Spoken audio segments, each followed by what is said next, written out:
Tonight, as we come on the air, a frantic rescue mission at Banff National Park in Alberta.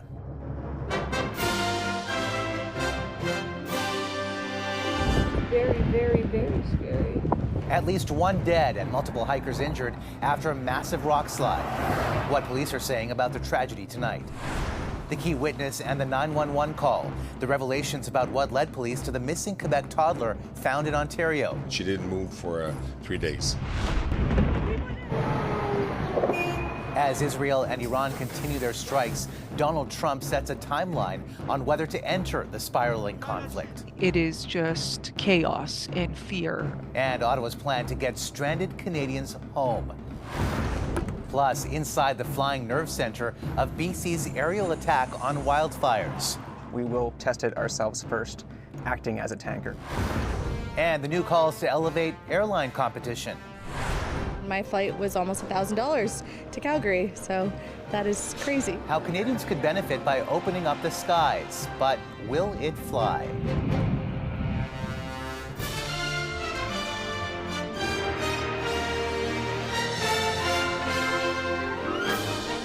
CTV National News with Omar Sachedina. Good evening. We are starting with breaking news tonight from Banff National Park in Alberta, where RCMP say at least one person is dead and there may be dozens injured after a rock slide hit a number of hikers. Oh my God. This was the moment the powerful rock slide happened earlier today, caught on video by hikers who said they had just been at the site moments before. It happened in Bow Glacier Falls, about 200 kilometers northwest of Calgary, near the BC border.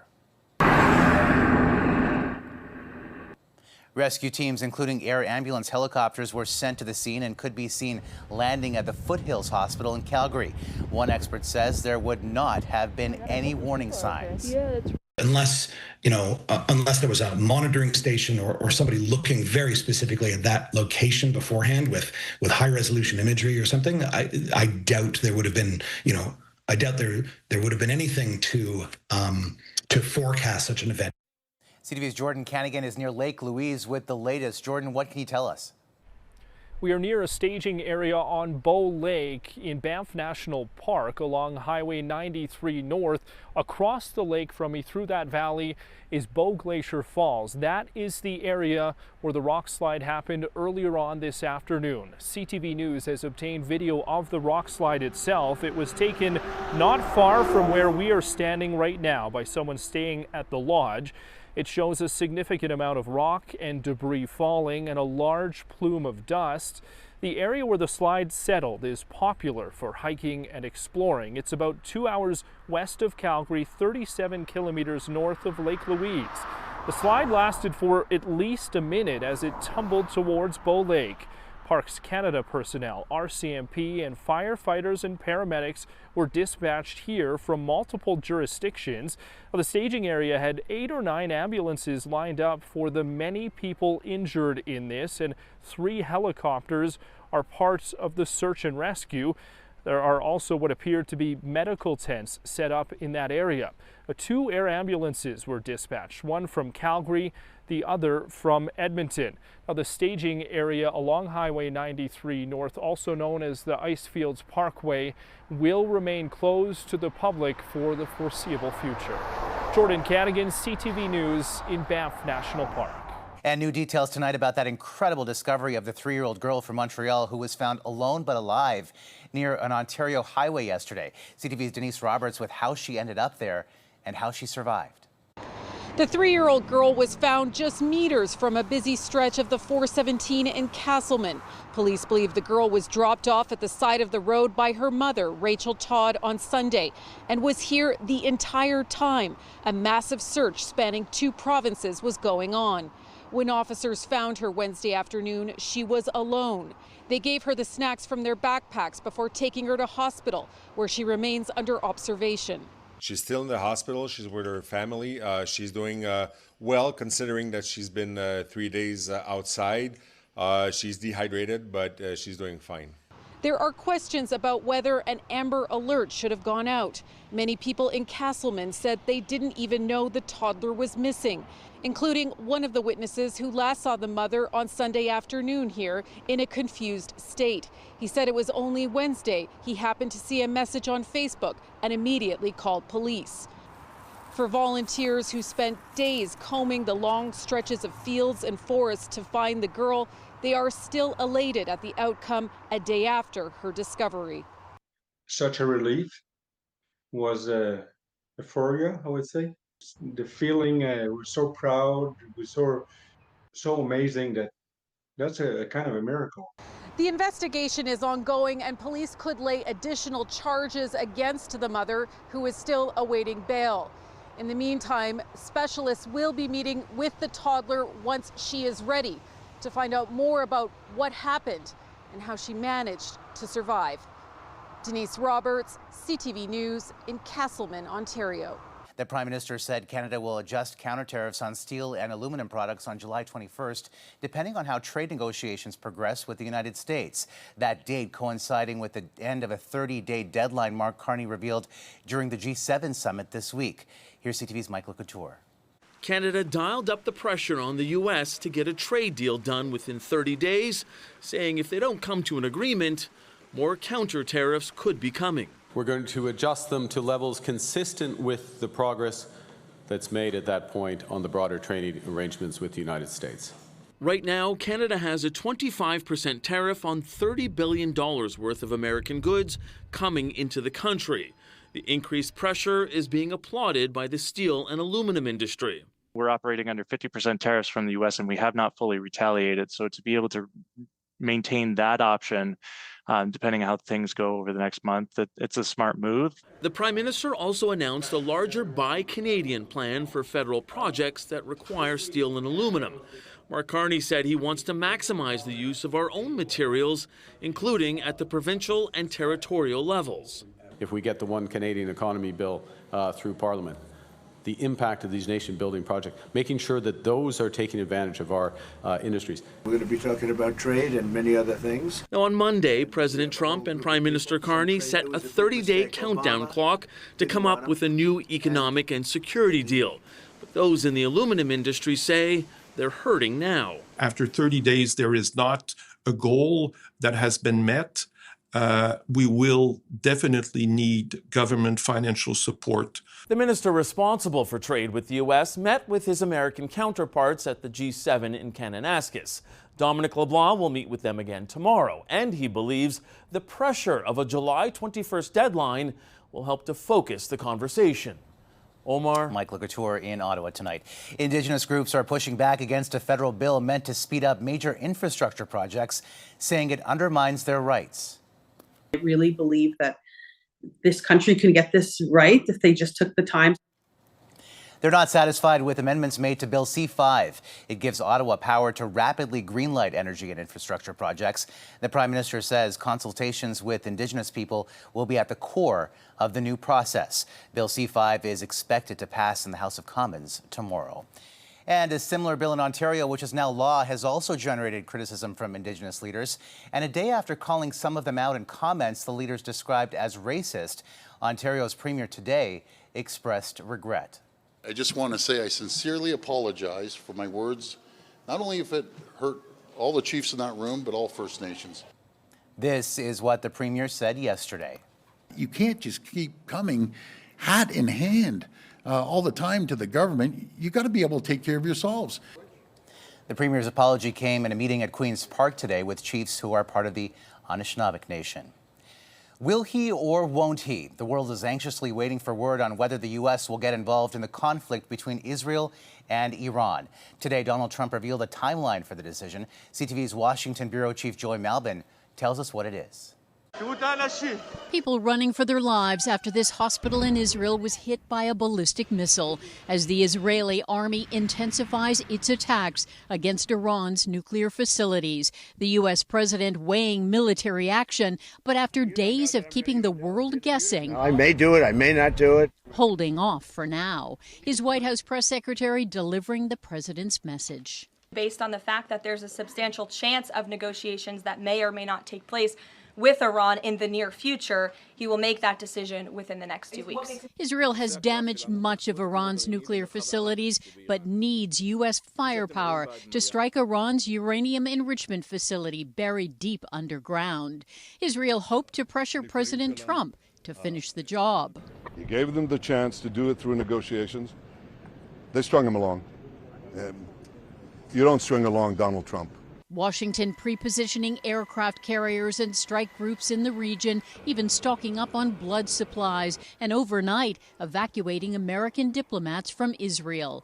Donald Trump likes 2-week deadlines, and this delay buys him time. Iran is in a very weak and vulnerable position. Iran can and should make a deal, or they will face grave consequences. All this talk of U.S. military intervention has some of Trump's staunchest supporters warring with one another. You don't know anything about Iran, so okay, I am not the Tucker. Especially after the president pledged to keep America out of foreign conflicts. U.S. Special Envoy Steve Witkoff has kept in touch with Iran's foreign minister, and European officials meet with the Iranians in Geneva, hoping and looking for a diplomatic off-ramp. Omar? All right, Joy, thank you. Last night, we told you about Canadians in the region who said the government has been too slow to respond. But as CTV's Adrian Gobriel reports, today, Ottawa revealed a plan. As firefighters at this hospital in southern Israel work to douse the flames, Ottawa says it's now working to remove Canadians from this heated battlefront. Foreign Affairs Minister Anita Anand shared this statement today, saying in part, given the airspace is not open, once Canadians have crossed the border into neighboring countries, we have consular services available for them. CTV News has spoken with multiple Canadians caught in both Iran and Israel this week, who've claimed that government officials have been of little help. For Iranian Canadians with loved ones trying to get home, their situation is dire. Internet is spotty for the past 24 to 48 hours. It has been completely cut off. Cell lines are sometimes down. There's also those who've essentially been locked out of their homeland due to this war. I have only the luggage I have here in Canada, and that's it. I have nothing else. Hila Fakli-Rowe is a survivor of the October 7th Nova Music Festival massacre, where she was working as a bartender. This is the bar where you were working on October 7th. Yeah, and this is my computer that I worked with. Fakli-Rowe arrived in Toronto nearly 3 weeks ago as a guest at Toronto's Nova exhibition. Then the war in Iran began, and her flight was cancelled. Then she received more shocking news. Last Sunday, while I was here, an Iranian ballistic missile hit my home. I have nothing left. You've nearly been killed twice during these conflicts. For me, I have a guardian angel. I know that someone put me here for a reason. People are killing each other. And in the end, we didn't choose to be in a war. After surviving the October 7th attack, her apartment now destroyed, Fakli-Rowe is calling for peace for Palestinians, Iranians, and Israelis. Like so many, she simply wants to go home and put the pieces back together. Omar. Adrian Gobriel, thank you. Some welcome rain helped fire crews battling a wildfire in central Newfoundland that's forced hundreds from their homes. I don't have anywhere to go. It was crazy. And there was flankers everywhere on our patio. It was nuts. An evacuation order is still in place as the fire continues to burn near the town of Badger with about 700 people. Crews are trying to ensure it doesn't jump a key river just across the town. And later in the show, we'll take you behind the scenes of BC's wildfire fight with their eyes in the sky. Coming up, W5 gets under the hood of a major auto scam. Had we paid out on what it was registered for, it would have been over $1 million. The luxury ride that wasn't what it claimed to be.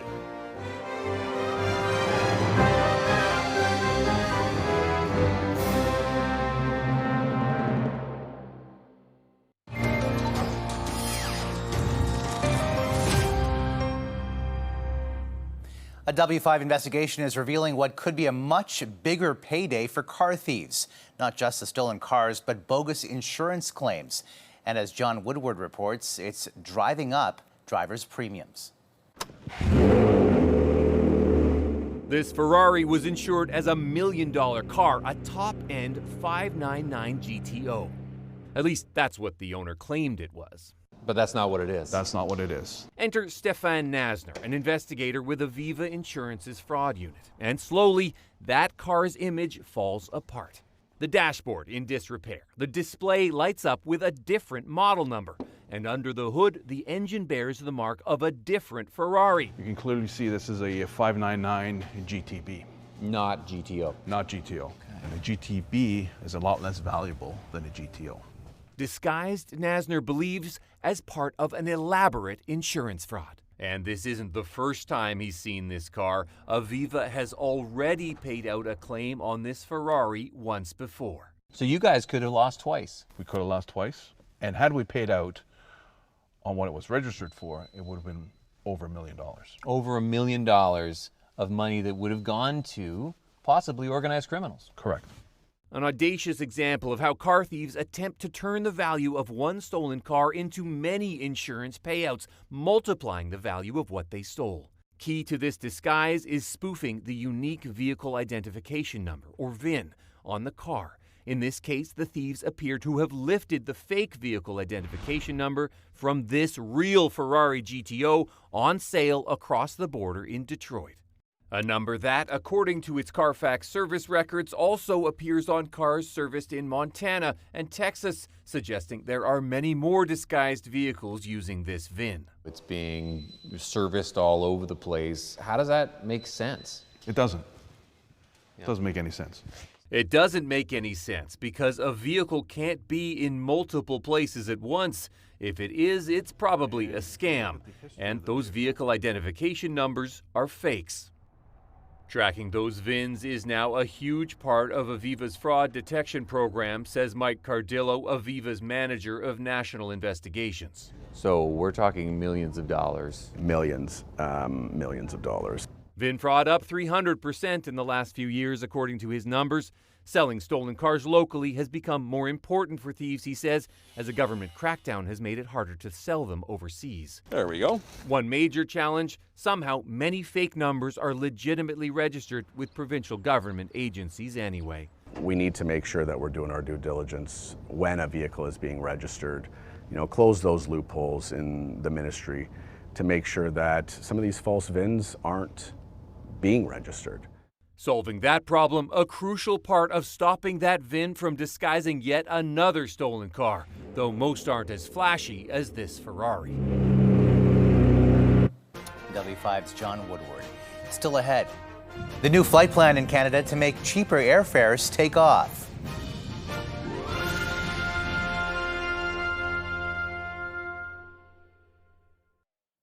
Well, tomorrow is the official start of summer, and with it comes a busy travel season.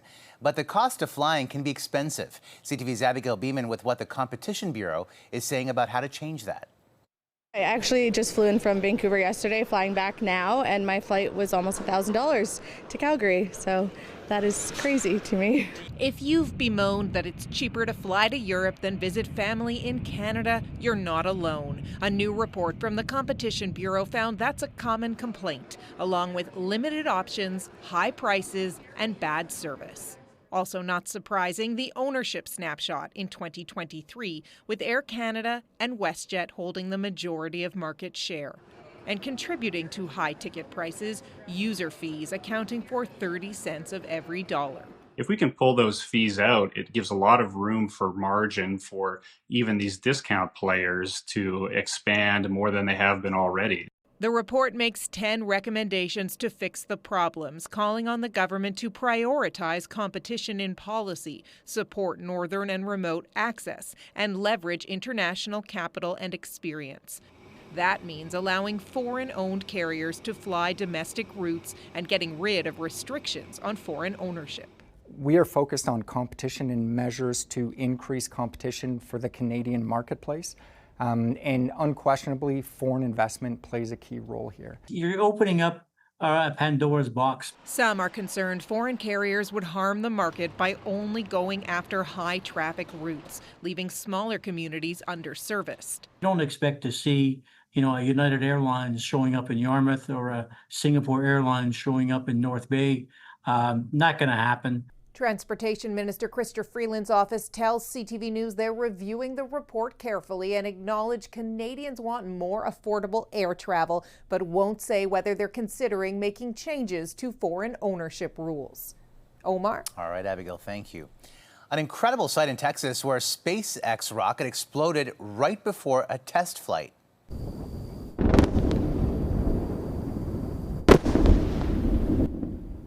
The Starship rocket, the biggest ever built, is one NASA and Elon Musk hope will one day fly to the moon and Mars. There were no injuries. This is the 4th explosion so far this year. And still ahead, an up-close look at the tech tool in the sky that's become a critical part of BC's wildfire response.